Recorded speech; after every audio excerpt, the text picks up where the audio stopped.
Assalamualaikum warahmatullahi wabarakatuh. Perkenalkan nama saya Maulana Gustiawan dengan NIM 2209106024.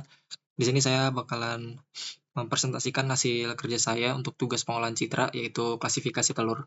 Oke, kenapa saya ngambil tema ini? Karena ini bisa jadi diterapin di para pabrik telur untuk meningkatkan kualitas telurnya, produksi telurnya maksudnya. Jadi nanti bisa jadi diterapkan pada robot yang digunakan untuk seleksi telur, misal telurnya itu bagus bakalan dimasukkan ke dalam seleksi telur yang bagus, nanti buruk bakalan dibuang, misalnya seperti itu, atau diolah kembali menjadi seperti putih telurnya aja atau gimana itu nggak tahu. Oke, jadi langsung aja di sini saya bakal menjelaskan. Yang pertama itu udah pasti importer library ya.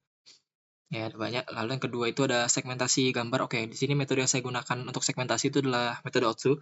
Jadi saya buat sebuah fungsi di sini yang nampung parameter image. Yang pertama itu saya uh, mengubah dulu gambarnya ke grayscale, lalu menggunakan Clehi ini untuk meningkatkan kontras pada gambar. Nah, lalu saya menggunakan Gaussian Blur juga untuk uh, menghaluskan gambarnya. Nah, setelah itu saya terapkan juga Otsu thresholding-nya di sini dan mengembalikan Otsu thresh. Lalu yang kedua itu ada memuat gambar dari directory, melakukan resize dan menerapkan segmentasi Otsu. Nah, di sini saya juga buat sebuah fungsi yang nampung parameter data directory sama image size-nya, yaitu 128 kali 128. Untuk X dan Y ini, X ini bakalan nampung array yang berisi gambar-gambar yang udah disegmentasi, terus Y ini label-labelnya. Nah, di sini labelnya ada 3 yaitu good, empty, sama crack. Lalu di sini saya looping untuk datanya dari path yang udah ada di Google Drive yang saya punya. Nah, ketika gambarnya itu ada, nanti gambar itu bakalan di-resize sesuai parameter yang ada di atas. Lalu diterapkan semua gambarnya itu menggunakan output segmentation yang udah dibuat di atas. Nah, habis itu kita normalisasi nilai pixelnya dari 0 sampai 255 itu menjadi 0 sampai 1 aja. Nah, di sini data direktorinya ada dari drive. Lalu kita buat variabel x, y load, lalu dimasukkan ke dalam load and segment image. Nah, x ini bakalan nampung gambar tadi dan y ini nampung labelnya. Nah, ini adalah contoh gambar telur yang sudah disegmentasi. Oke, kita lanjut. Nah, di sini bakal ngubah label. Nah, y-nya itu kita ubah ke kategorikal dengan kelas 3, yaitu good, empty, sama crack. Lalu kita splitting datanya dengan rasio 80/20. Lalu kita bangun model CNN-nya. Di sini pakai sekuensial dengan filter 3x3 dengan input shape 128 181. Kenapa 1? Karena tadi sudah diubah ke grayscale atau hitam putih. Nah, lalu di sini untuk aktivasinya itu pakai softmax karena labelnya itu ada 3 ya, karena ada good, empty, sama crack. Lalu kita compile menggunakan optimizer Adam dengan loss-nya itu categorical cross entropy dengan matrix akurasi. Nah, berikut adalah model summary dari model yang saya buat. Bisa dilihat kalau di layer pertama itu menggunakan 640 parameter, di kedua itu 36.928 parameter, di layer ketiga itu menggunakan 73.856 parameter, dan untuk dense-nya itu ada 1.600-an parameter. Nah, untuk total parameternya itu ada 1.717.315. Oke, lanjut di sini saya punya callback ya, callback bawaan dari TensorFlow. Saya menggunakan early stopping yang memonitoring file akurasi. Jadi ini juga ada patient 3, jadi ketika dalam 3 langkah ke depan itu akurasi dari file akurasi itu nggak bertambah atau berkurang atau nggak ada perubahan lah, dia bakalan berhenti. Lalu saya restore base wake-nya juga supaya hasil terbaik dari training itu tetap tersimpan. Lalu ada image data generator. Nah, di sini saya argumentasi image-nya itu saya horizontal flip, jadi dibalik begini aja, horizontal flip. Lalu kita latih modelnya dengan epoch 20 dan kita panggil juga callback early.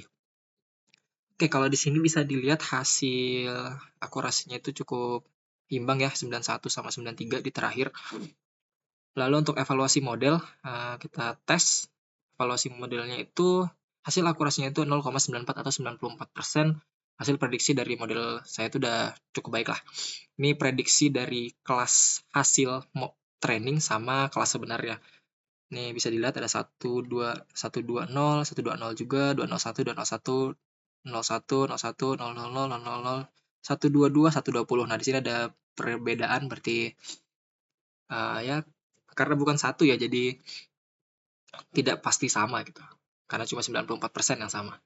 Oke, di sini saya punya predict image. Nah, di sini dia nampung 3 parameter, yaitu ada model, image path, sama image size.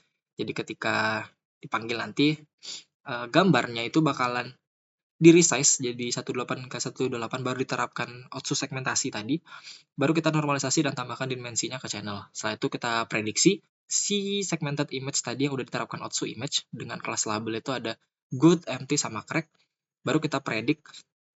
Nah, di sini bakalan nampilkan yang pertama itu gambar aslinya yang ini. Setelah itu di sebelahnya itu bakalan nampilin gambar yang udah disegmentasi. Baru bakalan menampilkan hasil prediksi. Nah, di sini saya sudah punya gambar yang good nih. Nah, ini gambarnya telurnya sempurna. Misal kita run ini bisa di run lagi. Hasilnya itu harusnya good. Nah, hasil prediksi dari kelasnya itu good. Terus misalnya kita komen, kita cari yang crack deh. Yang crack itu misalnya ini. Nah, ini ada serpihan kecil lah ya. Kita copy path-nya, masukkan sini, jalanin. Nah, hasilnya itu crack. Untuk lebih jelasnya lagi, misalnya kita pakai yang ini. Nah, ini kan udah lebur ya, hancur lebur. Kita copy path-nya, masukkan ke sini, kita run lagi. Nah, hasilnya tetap crack, dan output segmentasinya bakalan menampilkan batas-batas atau thresholding yang udah dibuat gitu. Oke, ini udah cracknya udah bener, goodnya sudah bener. Sekarang kita coba yang empty. Untuk yang empty ini saya pakai yang tes ya. Yang empty nih, misal ini aja deh. Nah, ini kan kosong ya, nggak ada. Ini kita copy path-nya, kita geser ke notebook, masukkan ke sini, comment, uncomment, taruh. Nah, hasilnya udah empty. Bisa dilihat di sini thresholdingnya dari yang warna hitam dengan warna putihnya terlihat cukup jelas dari hasil menggunakan segmentasi menggunakan metode Otsu.